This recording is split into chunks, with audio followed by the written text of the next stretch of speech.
Hi, welcome to Nandu's life Kannada. So ನಾನಿವತ್ತು ಮಾತಾಡೋಕ್ಕೆ ಬಂದಿರೋ ಟಾಪಿಕ್ಕು ನಿಮಗೆ ಆಲ್ರೆಡಿ ತಮ್ನೈಲ್ ಅಥವಾ ಟೈಟಲ್ ನೋಡಿದ ತಕ್ಷಣ ಗೊತ್ತಾಗ್ಬಿಟ್ಟಿರುತ್ತೆ ನಾನು ಏನದ್ರ ಬಗ್ಗೆ ಮಾತಾಡ್ತಾ ಇದ್ದೀನಿ ಅಂತ. ಸೊ ತುಂಬ ಒಂದು ಸೂಕ್ಷ್ಮವಾದ ವಿಚಾರಗಳು, ಯಾಕೆ ಅಂದರೆ ಇದನ್ನು ಸುಮಾರು ಜನಕ್ಕೆ ತಿಳ್ಕೊಳ್ಳೋ ಕೆಪಾಸಿಟಿ ಇರೋದಿಲ್ಲ. ಈಗಿನ ಜನ್ರೇಷನ್ ಹೆಣ್ಣು ಮಕ್ಕಳಿಗೆ ಹಾಗೆ ಗಂಡು ಮಕ್ಕಳಿಗೆ ಈಗ ಏನು ನಡೀತಿದೆ ಲೈಫಲ್ಲಿ, ನಾವು ಹೇಗಿರಬೇಕು, ನಮ್ಮ ಲೈಫ್ನ ಹೇಗೆ ತಳ್ಕೊಂಡು ಹೋಗ್ಬೇಕು ಅನ್ನೋದು ಒಂದು ಚೂರು ಅರ್ಥ ಆಗದೆ ಆ ಒಂದು ಸಡನ್ ಡಿಸಿಷನ್ಸ್ನ ತೊಗೊಂಡು ಲೈಫ್ನ ಸ್ಪಾಯ್ಲ್ ಮಾಡ್ಕೊಳ್ಳೋವರೆಗೂ ಹೋಗ್ತಾ ಇರ್ತಾರೆ. ಸೊ ಅದರ ಬಗ್ಗೆ ಒಂದಷ್ಟು ಪಾಯಿಂಟ್ಸ್ನ ತೊಗೊಂಡು ನಾನು ಇವತ್ತು ಬಂದಿದ್ದೀನಿ. ಸೊ ಇನ್ನು ಯಾರೆಲ್ಲ ಚಾನಲ್ನ ಸಬ್ಸ್ಕ್ರೈಬ್ ಮಾಡ್ಕೊಂಡಿಲ್ಲ ದಯವಿಟ್ಟು ಸಬ್ಸ್ಕ್ರೈಬ್ ಮಾಡ್ಕೊಳ್ಳಿ ಅಂತ ಕೇಳ್ಕೊಳ್ತಾ ವಿಡಿಯೋನ ಸ್ಟಾರ್ಟ್ ಮಾಡ್ತಾ ಇದ್ದೀನಿ. ಆ್ಯಂಡ್ ವ್ಲಾಗ್ಸು ಕೂಡ ಎರಡು ವ್ಲಾಗ್ಸ್ ಇಟ್ಕೊಂಡಿದ್ದೀನಿ. ಆ್ಯಂಡ್ ಇವತ್ತು ಅಂದರೆ ಗ್ರಹಣ ನಿನ್ನೆ ಆಯ್ತಲ್ವ, ಇವತ್ತು ಬೆಳಗ್ಗೆ ಏನೆಲ್ಲ ಕೆಲಸ ಮಾಡಿದೆ, ಎಷ್ಟೊತ್ತಿಗೆ ಎದ್ದೆ ಅನ್ನೋದ್ರ ಬಗ್ಗೆ ನಾಳೆ ಅಪ್ಲೋಡ್ ಮಾಡ್ತೀನಿ. ಸೊ ಇನ್ನೊಂದು ವಿಡಿಯೋ ಕೂಡ ಇದೆ. ಬಟ್ ಕೆಲಸ ಜಾಸ್ತಿ ಆಗಿರೋದ್ರಿಂದ ಟೀ ಅಂಗಡಿ ಮತ್ತು ಹೋಟ್ಲು ಮನೆ ಪ್ರೆಷರ್ ತುಂಬ ಆಗಿಬಿಟ್ಟಿದೆ. ಸೊ ಕಂಟಿನ್ಯೂಸ್ ಆಗಿ ವಿಡಿಯೋಸ್ ಮಾಡ್ಕೊಳಕ್ಕಾಗ್ತಿಲ್ಲ, ಮಾಡಿಕೊಂಡ್ರೂ ವಾಯ್ಸ್ ಕೊಟ್ಟು ಅಪ್ಲೋಡ್ ಮಾಡೋಕ್ಕಾಗ್ತಿಲ್ಲ. ಸೊ ಈಗ ನನ್ನ ಹತ್ರ ವಿಡಿಯೋಸ್ ಇದೆ ಬಟ್ ವಾಯ್ಸ್ ಕೊಡೋಕ್ಕಾಗ್ತಿಲ್ಲ, ತುಂಬಾ ಕಷ್ಟ ಆಗ್ತಿದೆ. ಬಟ್ ಈಗ ನೀರಿಗೆ ಹೋಗಬೇಕು ಅಂತ ಬಂದು, ಸೊ ಇದು ತುಂಬ ದಿನದಿಂದ ನನಗೆ ಒಂದು ಐಡಿಯಾ ಇತ್ತು ತಲೆಯಲ್ಲಿ. ಆ ಐಡಿಯಾನ ಶೇರ್ ಮಾಡೋಣ ಅಂಡ್ ತುಂಬ ಜನಕ್ಕೆ ಈಗಿನ ಜನ್ರೇಷನ್ನಲ್ಲಿ ಥಿಂಕ್ ಮಾಡದೆ ಇದು ಮಾಡ್ತಿರ್ತಾರಲ್ಲ ಅಂಥವ್ರಿಗೆ ನಾನೊಂದು ಕೆಲವೊಂದು ಸಜೆಷನ್ಸ್ ಥರ ಇರುತ್ತೆ ಅಂದ್ಬಿಟ್ಟು ಸೊ ಮಾತಾಡೋಣ ಅಂತ ಬಂದಿದ್ದೀನಿ. ಸೊ ಏನಪ್ಪ ಅದು ಅಂದರೆ, ಸೊ ಈಗ ಕೆಲ್ಸಕ್ಕೆ ಹೋಗ್ತಾ ಇರ್ತಾರೆ, ಅಂದರೆ ಹೆಣ್ಮಕ್ಳು ಈಗ ಕೆಲ್ಸಕ್ಕೆ ಹೋಗ್ತಾ ಇರ್ತಾರೆ, ಒಂದು 4 ಕಾಸು ನೋಡಿರ್ತಾರೆ. ಆಗ ಒಂದು ಮದುವೆ ಒಂದು ಮಾತುಕತೆ ಬಂದಿದೆ ಅಂತ ಅಂದಿದ ತಕ್ಷಣ ಫಸ್ಟ್ ಕಂಡೀಷನ್ ಹಾಕೋದು ಹೆಣ್ಮಕ್ಳು, ನನ್ನ ಕೆಲ್ಸಕ್ಕೆ ಹೋಗಬೇಕು, ನನ್ನ ಸಂಬಳ ನನ್ನ ಹತ್ರ ಇರಬೇಕು ಅಂತ. ಸೊ ಎಲ್ಲದನ್ನು ಕಂಡೀಷನ್ಸು ಅವ್ರವ್ರದ್ದೇ ಅಪ್ಲಿಕೇಶನ್ ಹಾಕಿರ್ತಾರೆ. ಅಂದರೆ ಹುಡುಗಿ ಕಡೆಯವ್ರದ್ದೇ ಒಂದಿಷ್ಟು ಅಪ್ಲಿಕೇಶನ್ಸ್ ಇರುತ್ತೆ. ಸೊ ನಾವು ಇಂಥ ಜಾಗದಲ್ಲೇ ಇರಬೇಕು, ನಾವು ಇಲ್ಲೇ ಇರಬೇಕು, ನಮ್ಮ ಫ್ಯಾಮಿಲಿ ಹತ್ರನೇ ಇರಬೇಕು, ಸೊ ಇಲ್ಲ ನಾವು ಹಿಂಗೇ ಇರಬೇಕು, ನಾವಿಬ್ಬರೇ ಇರಬೇಕು ಅನ್ನೋ ತುಂಬ ಕಂಡೀಷನ್ಸ್ ಇರುತ್ತೆ. ಆ ಕಂಡೀಷನ್ಸಲ್ಲಿ ಎಲ್ಲ ಒಪ್ಕೊಂಡು ಮದುವೆ ಆದರೂ ಕೂಡ ಸ್ಯಾಕ್ರಿಫೈಸ್ ಆಗ್ತಾ ಇರೋದಿಲ್ಲ ಅವ್ರಿಗೆ. ಯಾವ ರೀತಿ ಸ್ಯಾಕ್ರಿಫೈಸ್ ಆಗೋದಿಲ್ಲ ಅಂದರೆ, ಸೊ ಅವ್ರನ್ನ ನೋಡೋದಕ್ಕೆ ಒಂದು ಹುಡುಗನ ಕಡೆಯವರು ಅವ್ರ ಮನೆಗೆ ಅಕ್ಕ ತಂಗಿರು ಬರಬಾರ್ದು, ಅಣ್ಣ ತಮ್ಮಂದ್ರೆ ಬರಬಾರ್ದು, ಅಪ್ಪ ಅಮ್ಮ ಬರಬಾರ್ದು ಅಂತಾರೆ. ಸೊ ಇಲ್ಲಾಂದರೆ ಮದುವೆ ಆಗಬೇಕಾದ್ರೆ ಅವ್ರಿಗೆ ಅಕ್ಕ ತಂಗಿರು ಇರಬಾರ್ದು ಅಂತಾರೆ, ಇಲ್ಲ ಅವ್ರ ಜೊತೆ ಇರಬಾರ್ದು, ನಾವೇ ಸಪ್ರೇಟಾಗಿರಬೇಕು, ಈ ಥರ ತುಂಬ ಕಂಡೀಷನ್ಸ್ ಆಗ್ತಾರೆ. ಸೊ ನನ್ನ ಒಂದು ಇದನ್ನು ನಾನು ಹೇಳ್ತೀನಿ. ಸರಿನೋ ತಪ್ಪೋ ನನಗೆ ಗೊತ್ತಿಲ್ಲ. ಸೊ ನನ್ನ ಅನಿಸಿಕೆ ಅದನ್ನು ನಾನು ಹೇಳ್ತೀನಿ. ಸೊ ನೀವು ಹೆಣ್ಮಕ್ಳು ಕೂಡ ಅಣ್ಣ ತಮ್ಮಂದ್ರ ಜೊತೆ ಅಕ್ಕ ತಂಗಿರ ಜೊತೆ ಇರ್ತಾರೆ ಅಲ್ವಾ, ಸೊ ಅವರ ಒಂದು ಇದನ್ನು ಅಲ್ಲಿ ಕೂಡ ಇದು ಮಾಡಿದ್ರೆ, ಅಂದರೆ ನೀವು ಹೇಗೆ ನಿಮ್ಮ ಅಕ್ಕ ತಂಗಿರ ಜೊತೆ ಇರ್ತೀರ ಹಾಗೆ ಅಲ್ಲಿ ಇದ್ದರೆ ಕೂಡ ನಿಮಗೆ ಆಗ ಅದು ಕಷ್ಟ ಅನಿಸೋದಿಲ್ಲ ಅಂತ. ಆ್ಯಂಡ್ ಮದುವೆ ಅದರಲ್ಲಿ ಕೆಲವೊಂದು ದಿನ ನಾವು ಸಪ್ರೇಟಾಗಿರಬೇಕು, ನಮ್ಮದೇ ಒಂದು ಲೈಫ್ನ ಲೀಡ್ ಮಾಡಬೇಕು ಅನ್ನೋದು ಎಲ್ಲರಿಗೂ ಇರುತ್ತೆ. ಸೊ ಅದನ್ನೇ ಒಂದು ಪಾರ್ಟ್ ಆಫ್ ಲೈಫ್ ನಿಮ್ಮ ಅಪ್ಪ ಅಮ್ಮನ ಇಟ್ಕೊಂಡಂಗೆ ನಿಮ್ಮ ಒಂದು ಅವರ ಅಪ್ಪ ಅಮ್ಮನ ನೀವು ಜೊತೇಲಿ ಇಟ್ಕೊಂಡ್ರೆ ಎಷ್ಟು ಇದಾಗಿರುತ್ತೆ ಅಲ್ಲ. ಇವಾಗ ತುಂಬ ಜನ್ರೇಷನಲ್ಲಿ ತಪ್ಪು ಮಾಡ್ತಿರೋದು ಅದೇನೆ. ಸೊ ಜೊತೇಲಿ ಇರಬಾರ್ದು ಅಂತ. ಸೊ ಅವ್ರಿಗೂ ಕೂಡ ಏಜ್ ಆಗ್ತಾ ಇರುತ್ತೆ, ಅವ್ರಿಗೂ ಕೂಡ ಆಲ್ರೆಡಿ ಪೇಯ್ನ್ಸು ಮತ್ತು ಟ್ಯಾಬ್ಲೆಟ್ಸು, ಶುಗರು, ಸುಮಾರು ಕಾಯಿಲೆ ಕೂಡ ಸ್ಟಾರ್ಟ್ ಆಗಿರುತ್ತೆ. ಅಂಥವ್ರನ್ನ ನೀವು ತೊಗೊಂಡೋಗಿ ಸಪ್ರೇಟಾಗಿ ಇಟ್ಟಾಗ ಈಗ ಹಾರ್ಟ್ ಅಟ್ಯಾಕ್ ಕೂಡ ತುಂಬ ಆಗ್ತಿದೆ. ಸೊ ಹಂಗಾದಾಗ ಏನಾಗುತ್ತೆ ಅಂದರೆ ಅದನ್ನು ಅಷ್ಟೂ ಯಾವಾಗ ಏನಾಗುತ್ತೋ, ಇಲ್ಲ BP ಜಾಸ್ತಿ ಆಗಿ ಅವ್ರಿಗೆ ಸ್ಟ್ರೋಕ್ ಹೊಡೆಯೋ ಚಾನ್ಸಸ್ ಇರುತ್ತೆ. ಸೊ ಇದನ್ನೆಲ್ಲ ನೋಡ್ಕೊಳ್ಳೋರು ಯಾರೂ ಇರೋದಿಲ್ಲ. ಸೊ ಹೆಸರಿಗೆ ಮಗ ಸೊಸೆ ಇಬ್ಬರು ಇರ್ತಾರೆ, ಬಟ್ ಯಾರೂ ನೋಡ್ಕೊಳ್ತಾ ಇರೋದಿಲ್ಲ. ಇನ್ನೊಂದು ಕೆಲ್ಸಕ್ಕೆ ಹೋಗೋ ಹೆಣ್ಮಕ್ಳು, ನಾವು ಕೆಲ್ಸಕ್ಕೆ ಹೋಗಬೇಕು ಅಂತ ಕಂಡೀಷನ್ ಹಾಕಿ ಹೋಗ್ತಾರೆ. ಆದರೆ ಅವ್ರು ಸಂಪಾದನೆ ಮಾಡ್ತಾರೋ ಅಮೌಂಟ್ನ ಅವರ ಇದಕ್ಕೆ ಕೊಡೋದಿಲ್ಲ. ಸೊ ಅವರು ಅಪ್ಪ ಅಮ್ಮನಿಗೂ ಕೆಲವ್ರು ಕೊಡ್ತಾರೆ, ಕೆಲವ್ರು ಕೊಡೋದಿಲ್ಲ. ಸುಮ್ಮನೆ ವೇಸ್ಟ್ ಖರ್ಚು ಮಾಡ್ಕೋತಾ ಇರ್ತಾರೆ. ಅಂದರೆ ನನ್ನ ಅನ್ನೆಸೆಸರಿ ನಾವು ಇನ್ನೊಬ್ಬರ ಬಗ್ಗೆ ಮಾತಾಡಬಾರ್ದು, ಬಟ್ ನನ್ನ ತಿಳಿದಿರೋ ಪ್ರಕಾರ ಅನ್ನೆಸೆಸರಿ ಅವರು ಅದನ್ನು ಖರ್ಚು ಮಾಡ್ಕೊಳ್ತಾ ಇರ್ತಾರೆ, ಅನ್ನೆಸೆಸರಿ ಯೂಸ್ ಮಾಡ್ತಿರ್ತಾರೆ. ಆ್ಯಂಡ್ ಆನ್ಲೈನ್ ಫುಡ್ ಆಗಿರ್ಬೋದು, ಆನ್ಲೈನ್ ಪರ್ಚೇಸ್ ಆಗಿರ್ಬೋದು, ತುಂಬ ಜಾಸ್ತಿ ಆಗ್ತಾ ಇರುತ್ತೆ. ಸೊ ಅದನ್ನೆಲ್ಲ ಕಂಟ್ರೋಲ್ ಅದನ್ನೆಲ್ಲ ಕೇಳ್ತಾರೆ ಅಂತಲೇ ಈಗ ಒಂದು ಅತ್ತೆ ಮಾವನೋ ಇಲ್ಲ ಅಣ್ಣ ತಮ್ಮಂದ್ರು, ಇಲ್ಲ ಅವರು ಒಂದು ಯಾವುದಾದ್ರೂ ಒಂದು ದೊಡ್ಡವ್ರ ಮನೇಲಿದ್ದಾರೆ ಅಂದರೆ ಇವ್ರು ಅನ್ನೆಸೆಸರಿ ಖರ್ಚು ಮಾಡ್ತಿರೋದನ್ನ ಅವ್ರು ಕೇಳ್ತಾರೆ, ಒಂದು ಜಡ್ಜ್ ಮಾಡ್ತಾರೆ ಅಂತ ಅಂದ್ಬಿಟ್ಟು ಅವ್ರನ್ನ ಸಪ್ರೇಟ್ ಆಗಿರೋದು, ಇಲ್ಲ ಅವ್ರನ್ನ ದೂರ ಮಾಡ್ಕೊಳ್ಳೋದು, ಇದನ್ನು ತುಂಬ ಮಾಡ್ತಾ ಇರ್ತಾರೆ. ಸೊ ಅವ್ರಿಗೆ ಸೀರಿಯಸ್ ಆಗಿ ಇವಾಗ ಗೊತ್ತೂ ಆಗೋದಿಲ್ಲ. ಬಟ್ ಅವ್ರಿಗೆ ಏನಾದರೂ ಒಂದು ಹೆಲ್ತ್ ಇಶ್ಯೂಸ್ ಆದಾಗ, ಇಲ್ಲ ಅವ್ರಿಗೆ ಒಂದು ಮಗು ಆದಮೇಲೆ ಆ ಮಗುನ ನೋಡ್ಕೊಳ್ಳೋರಾಗಿರ್ಬೋದು, ಇಲ್ಲ ಬೇಬಿ ಸಿಟ್ಟಿಂಗ್ ನಾವು ಎಷ್ಟೇ ಬಿಟ್ಟರೆ ಕೂಡ ನಮ್ಮಷ್ಟು ಇದಿರೋದಿಲ್ಲ, ಅಂದರೆ ನಮ್ಮ ಫ್ಯಾಮಿಲಿ ಮೆಂಬರ್ಸ್ ನೋಡ್ಕೊಂಡಂಗೆ ಅವ್ರು ನೋಡ್ಕೊಳ್ಳೋದು ಕೂಡ ಇಲ್ಲ. ಪಾರ್ಟ್ ಆಫ್ ಫ್ಯಾಮಿಲಿ ಯಾರಾದರೂ ಒಬ್ರು ಇದ್ದಾಗ ಅವ್ರ ಹತ್ರ ನಾವು ಬಿಟ್ಬಿಟ್ಟು ಹೋದರೆ ಒಂದು ಚೆನ್ನಾಗಿ ನೋಡ್ಕೋತಾರೆ ಅಂತ ಹೇಳ್ಬೋದು. ಸೊ ಇದನ್ನೆಲ್ಲ ಅವ್ರಿಗೆ ರಿಯಲೈಸ್ ಆಗುತ್ತೆ ಅವ್ರಿಗೆ. ಬಟ್ ಅವಾಗ ಏನಾಗುತ್ತೆ ಅಂದರೆ ಅವರು ಬರೋ ಒಂದು ಇದರಲ್ಲಿರೋದಿಲ್ಲ.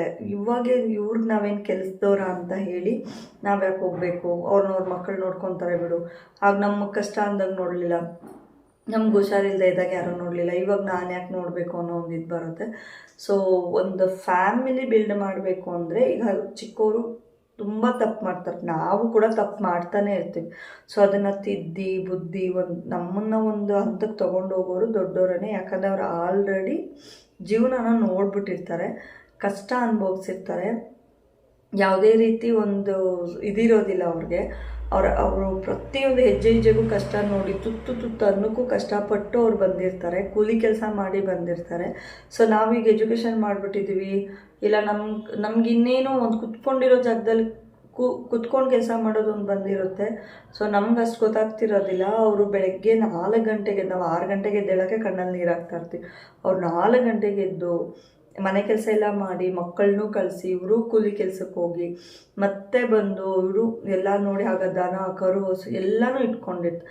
ಅದನ್ನೆಲ್ಲನೂ ಇದು ಮಾಡಿ ಅಂದ್ರೂ ಅವ್ರಿಗೆ ಅವರ ಮೇಲೆ ಇರೋರು, ಅಂದರೆ ಅವ್ರ ಅತ್ತೆ ಮಾವ ಭಾವಂದರು ಒಟ್ಟು ಫ್ಯಾಮಿಲಿ ಇರೋರೆಲ್ಲ ಅವ್ರಿಗೆ ಏನಾದರೂ ಒಂದು ಅಂದರೆ ಕೂಡ ಅವ್ರು ತಿರುಗಿ ಮಾತಾಡ್ದಂಗೆ ಅವ್ರ ಜೀವನ ನಡೆಸ್ತಿದ್ರು. ಸೊ ಅದರಲ್ಲಿ ನಾವು ಹಾಫ್ ಕೂಡ ಬರಲ್ಲ, ಜೀವನ ನಡ್ಸೋಕ್ಕಾಗೋದಿಲ್ಲ, ಅವ್ರ ಥರ ಲೈಫ್ ನಾವು ಲೀಡ್ ಮಾಡೋಕ್ಕಾಗೋದಿಲ್ಲ. ಬಟ್ ಆದರೆ ಕೂಡ ಅವ್ರನ್ನ ನಮ್ಮ ಒಂದು ಪಾರ್ಟ್ ಆಫ್ ಫ್ಯಾಮಿಲಿ ಮಾಡ್ಕೋಬೇಕು ಅನ್ನೋದನ್ನ ನಾನು ಹೇಳ್ತೀನಿ. ಯಾಕಂದ್ರೆ ತುಂಬ ಜನ ಇವಾಗ ತಪ್ಪು ಮಾಡ್ತಿರೋದು, ಮದುವೆ ಆಗಿದ ತಕ್ಷಣ ಸಪ್ರೇಟ್ ಹೋಗ್ಬಿಡ್ಬೇಕು, ನಾವಿಬ್ಬರೇ ಲೈಫ್ ಲೀಡ್ ಮಾಡಬೇಕು ಆ್ಯಂಡ್ ನಾನು ಸಪ್ರೇಟಾಗಿ ಅಮೌಂಟ್ ಸ್ಟೇ ಮಾಡಬೇಕು.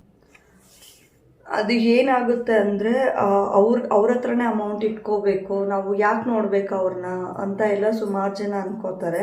ಆ್ಯಂಡ್ ಇವಾಗ ನಮಗೆ ಏನಂದರೆ ಒಂದು ಯೂಟ್ಯೂಬ್ಗಳಲ್ಲಾಗಿರ್ಬೋದು, ಇನ್ಸ್ಟಾದಲ್ಲಾಗಿರ್ಬೋದು, ಫೇಸ್ಬುಕ್ಕಲ್ಲಾಗಿರೋದು ರೀಲ್ಸ್ ಕೂಡ ಮಾಡಿ ಹಾಕ್ತಾಯಿದ್ದಾರೆ. ಅಪ್ಪ ಅಮ್ಮನ ತೊಗೊಂಡೋಗಿ ಇದ್ರಲ್ಲಿ ಬಿಡೋದು, ಅನಾಥಾಶ್ರಮಗಳಲ್ಲಿ ಬಿಡೋದು, ಚೆನ್ನಾಗಿ ನೋಡ್ಕೊಳ್ದೇ ಇರೋದು, ಅದು ರಿಪೀಟೆಡ್ ಆಗುತ್ತೆ ಅಂತ. ಬಟ್ ಆಗುತ್ತೆ ಇಲ್ಲ ಅಂತ ಹೇಳೋದಿಲ್ಲ, ಅವ್ರು ಎಷ್ಟು ಕಷ್ಟ ಅನುಭವಿಸಿರ್ತಾರೆ ಅಂತ.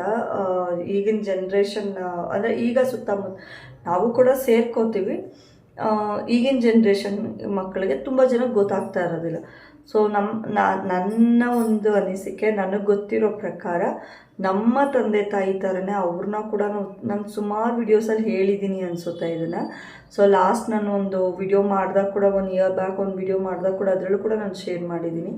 ಸೊ ಯಾವಾಗ ನಾವು ಅವ್ರನ್ನ ನಮ್ಮ ತಂದೆ ತಾಯಿ ಜಾಗದಲ್ಲಿಟ್ಟು ನೋಡ್ಕೋತೀವೋ ಅವರು ಕೂಡ ನಮ್ಮನ್ನು ಅದೇ ಜಾಗದಲ್ಲಿಟ್ಟು ನೋಡ್ಕೋತಾರೆ.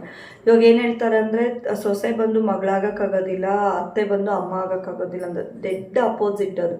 ಒಂದು ಟೈಮಲ್ಲಿ ಚೆನ್ನಾಗಿ ನೋಡ್ಕೊಳ್ತಾ ಇರಲಿಲ್ವೇನೋ, ನನಗೆ ಗೊತ್ತಿರಲಿಲ್ಲ, ಅದು ಆ ಸಿಚುವೇಶನ್, ಆ ಒಂದು ಇದು ನಮಗೆ ಗೊತ್ತಿಲ್ಲ. ಸೊ ಈಗಿನ ಕಾಲದಲ್ಲಿ ನೀವೇನು ಪ್ರೀತಿ ತೋರಿಸ್ತೀರಾ ಆ ಪ್ರೀತಿ ನಿಮಗೆ ರಿಟರ್ನ್ ಸಿಗುತ್ತೆ. ನೀವೇನು ಮಾಡ್ತೀರ ಅಂದರೆ, ನೀವು ಫಸ್ಟ್ ಮದುವೆ ಆಗಿದ್ದೀನೇ ನೀವು ನನ್ನ ಜೊತೆ ಇರೋದು ಬೇಡ, ನೀವು ಸಪ್ರೇಟ್ ಹೋಗ್ಬಿಡಿ, ನಾವೇ ಸಪ್ರೇಟ್, ನಾನು ನನ್ನ ಗಂಡ ಅಷ್ಟೇ ಇರಬೇಕು ಅನ್ನೋ ಬದಲು ಅವ್ರನ್ನೇ ತಂದೆ ತಾಯಿಯನ್ನಾಗಿ ಮಾಡಿಕೊಂಡು ಅವ್ರ ಜೊತೆನೇ ನಾವು ಇರೋದ್ರಿಂದ ಅದು ಬಂದು ನಮಗೆ ಒಂದು ಸೇಫ್ ಝೋನ್ ಇದ್ದಂಗೆ.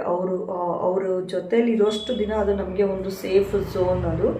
ಸೊ ಅತ್ತೆ ಮಾವ ಯಾವತ್ತೂ ಹೊರೆ ಆಗಬಾರ್ದು, ಆಗೋದು ಇಲ್ಲ ಅನಿಸುತ್ತೆ.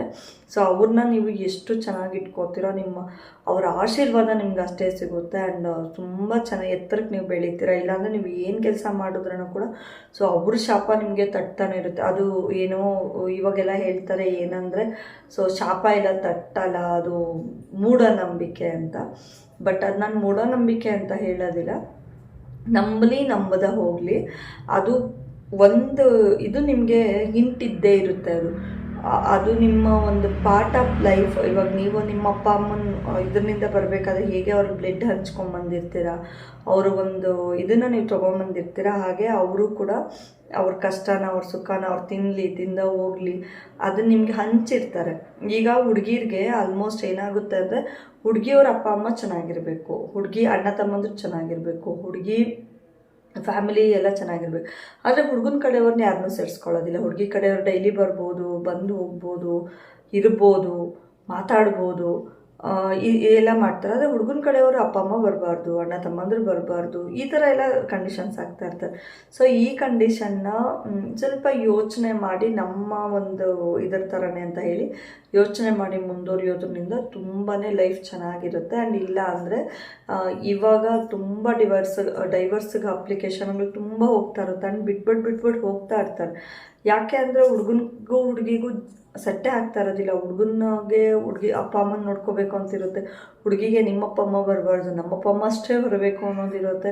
ಸೊ ಇದನ್ನೆಲ್ಲ ಏನಾಗುತ್ತೆ, ಕಾನ್ವರ್ಸೇಷನ್ ಜಗಳ ಆಗಿ ಮತ್ತೆ ಮನಸ್ತಾಪಗಳು ಜಾಸ್ತಿ ಆಗಿ ಬಿಟ್ಟು ಹೋಗೋವರೆಗೂ ಹೋಗಿ ಒಂದು ಹಂತಕ್ಕೆ ಹೊರಟೋಗಿರ್ತಾರೆ ಅವರು. ಸೊ ಹಾಗಾಗಿ ನಾನು ಹೇಳೋದೇನು ಅಂದರೆ, ಸೊ ಇದನ್ನು ತಿದ್ದುಕೊಂಡು ಅವರು ನಮ್ಮ ಅಪ್ಪ ಅಮ್ಮನ ಥರನೇ ಅಂತ ಹೇಳಿ ನೀವು ಅಡ್ಜಸ್ಟ್ ಮಾಡ್ಕೊಂಡು ಹೋಗೋದ್ರಿಂದ. ಆ್ಯಂಡ್ ಒಂದು ಮಾತು ನಿಮ್ಮನ್ನು ಅಂದರೆ ಕೂಡ ಅತ್ತೆ ಮಾವ ಆಗಿರ್ಬೋದು, ಇಲ್ಲ ಅಣ್ಣ ತಮ್ಮಂದ್ರಾಗಿರ್ಬೋದು, ಏನಿರ್ತಾರೆ ಅವ್ರದ್ದು ಅಂದರೆ ಕೂಡ ಮಾನಕ್ಕೇನು ಧಕ್ಕೆ ಆಗೋದಿಲ್ಲ. ಅದು ನಮಗೇನಕ್ಕೋ ಒಂದು ಒಳ್ಳೇದಕ್ಕೆ ಕೇಳ್ತಿದ್ದಾರೆ ಅದನ್ನ ನಾವು ತಲೆಯಲ್ಲಿ ಇಟ್ಕೊಂಡು ಜೀವನ ನಡೆಸೋದ್ರಿಂದ ಅವರು ಹ್ಯಾಪಿಯಾಗಿರ್ತಾರೆ. ಆ್ಯಂಡ್ ನಮ್ಮ ಲೈಫು ಕೂಡ ಯಾವುದೇ ರೀತಿ ತೊಂದರೆ ಇಲ್ಲದೆ ತುಂಬಾ ಖುಷಿಯಾಗಿ ಆರಾಮಾಗಿರುತ್ತೆ. ಐ ಹೋಪ್ ಈ ವಿಡಿಯೋ ಎಲ್ಲರಿಗೂ ಇಷ್ಟ ಆಗಿದೆ ಅನ್ಕೋತೀನಿ. ಸುಮಾರು ಜನಕ್ಕೆ ಅನ್ನಿಸ್ತಾ ಇರುತ್ತೆ. ಸೊ ಇದು ಸುಮಾರು ಮನೆಗಳಲ್ಲಿ ನಡೀತಾ ಇರುತ್ತೆ, ಅಕ್ಕಪಕ್ಕ ಕೂಡ ನಡೀತಾ ಇರುತ್ತೆ. ಸೊ ನೀನು ನಿಮ್ಮ ಅಪ್ಪ ಅಮ್ಮನ ಜೊತೆನೇ ಇರು, ನಾನು ನಮ್ಮ ಅಮ್ಮ ಮನೆಗೆ ಹೋಗ್ತೀನಿ, ನನಗೆ ನಿಮ್ಮ ಅಪ್ಪ ಅಮ್ಮನ ಜೊತೆ ಇರೋದು ಇಷ್ಟ ಇಲ್ಲ ಅಂತ ಬಿಟ್ಬಿಟ್ಟು ಹೋಗ್ಬಿಟ್ಟಿರೋರು ಸುಮಾರು ಜನ ಇರ್ತಾರೆ. ಸೊ ಅಂಥವ್ರಿಗೆಲ್ಲ ಈ ವಿಡಿಯೋ ಒಂಥರ ಮನ್ಸಿಗೆ ಸಮಾಧಾನ ಕೊಡುತ್ತೆ. ಹಾಗೆ ಯಾರೆಲ್ಲ ನಮ್ಗೆ ಅತ್ತೆ ಮಾವ ಬೇಡ, ಬಿಟ್ಬಿಟ್ಟು ನಾವು ಹೋಗಬೇಕು, ಅವ್ರದ್ದು ಟಾರ್ಚರ್ ಜಾಸ್ತಿ ಆಗಿದೆ ಅಂತ ಅನ್ಕೋತಾ ಇರ್ತೀರಿ, ಈ ವಿಡಿಯೋ ನಮ್ಮ ಪೂರ್ತಿ ನೋಡಿ ನಿಮ್ಗೆ ಅರ್ಥ ಆಗುತ್ತೆ. ಯಾಕೆ ಅಂದರೆ ತುಂಬ ಕಷ್ಟಪಟ್ಟಿರ್ತಾರೆ. ಸೊ ಐ ಹೋಪ್ ನಾನು ಕೂಡ ನಮ್ಮ ಅತ್ತೆ ಜೊತೆನೇ ಇದ್ದೀನಿ. ಅವರು ನನ್ನ ತಾಯಿ ಸಮಾನನೇ. ನಾನು ಪ್ರೀವಿಯಸ್ ವೀಡಿಯೋಸಲ್ಲಿ ನಾನು ಅವ್ರ ಜೊತೆ ಹಾಸ್ಪಿಟಲ್ಗೆ ಹೋದಾಗ ನಾನು ವೀಡಿಯೋಸ್ ಮಾಡ್ಕೊಂಡಿರ್ತೀನಿ. ನಿಜವಾಗ್ಲೂ ನನಗೆ ಹುಷಾರಿಲ್ಲ ಅಂದರೆ ನನ್ನ ಒಂದು ಇದನ್ನು ಚೆನ್ನಾಗಿ ಇದು ಮಾಡ್ಕೋತಾರೆ. ಆ್ಯಂಡ್ ನಾನೀಗ ಅಂಗಡಿ ಬೇರೆ ಇಟ್ಟಿರೋದ್ರಿಂದ ನಾನು ಬರೋಷ್ಟರೊಳಗಾಗಿ ಅಡುಗೆ ರೆಡಿ ಇರುತ್ತೆ. ನಾನು ಬಂದು ಕಷ್ಟಪಡ್ತೀನಿ ಅಡುಗೆ ಮಾಡಬೇಕು ಅಂದ್ಬಿಟ್ಟು, ನನಗೆ ಹೊಟ್ಟೆ ತುಂಬ ಊಟ ಆಗಬೇಕು ಅಂತ ಅಡುಗೆ ಮಾಡಿರ್ತಾರೆ. ನನ್ನ ತುಂಬ ಚೆನ್ನಾಗಿ ಅರ್ಥ ಮಾಡ್ಕೊಂಡಿದ್ದಾರೆ, ನನ್ನ ತುಂಬ ಚೆನ್ನಾಗಿ ನೋಡ್ಕೋತಾರೆ. ಸೊ ನನಗೆ ತುಂಬ ಖುಷಿ ಅವ್ರ ಬಗ್ಗೆ ಹೇಳ್ಕೊಳ್ಳೋದಕ್ಕೆ. ನಮ್ಮಮ್ಮ ಕೂಡ ನನ್ನ ಅಷ್ಟು ಚೆನ್ನಾಗಿ ನೋಡ್ಕೊಳ್ಳಲ್ಲ, ನನ್ನ ಬಗ್ಗೆ ಕೇರ್ ಮಾಡೋದಿಲ್ಲ. ಬಟ್ ನನಗೇನಾದರೂ ಒಂದು ಚೂರು ಇದಾದರೆ ಕೂಡ ಅವರು ಯೋಚನೆ ಮಾಡ್ತಾರೆ. ಅವ್ರ ಕಣ್ಣಲ್ಲಿ ನೀರಿರುತ್ತೆ. ಅಷ್ಟು ಪ್ರೀತಿ ಮಾಡ್ತಾರೆ ನನ್ನ, ಅಷ್ಟು ಚೆನ್ನಾಗಿ ನೋಡ್ಕೊಳ್ತಾರೆ ಕೂಡ.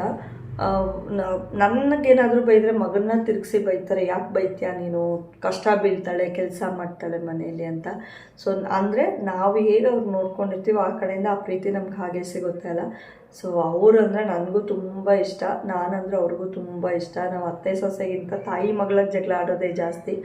ಕಿತ್ತಾಡ್ತಾ ಇರ್ತೀವಿ, ಜಗಳಾಡ್ತೀವಿ, ಜೋರಾಗಿ ಕಿರ್ಚಾಡಿರ್ತೀವಿ. ಇನ್ನು ಸ್ವಲ್ಪ ಹೊತ್ತಿಗೆ ಒಬ್ಬರಿಗೆ ಬಿಟ್ಟು ಒಬ್ರು ಇರಲ್ಲ. ನಾವು ತಾಯಿ ಮಗಳಿಗಿನ ಹೆಚ್ಚಾಗೋಗಿದ್ದೀವಿ ನಾವು.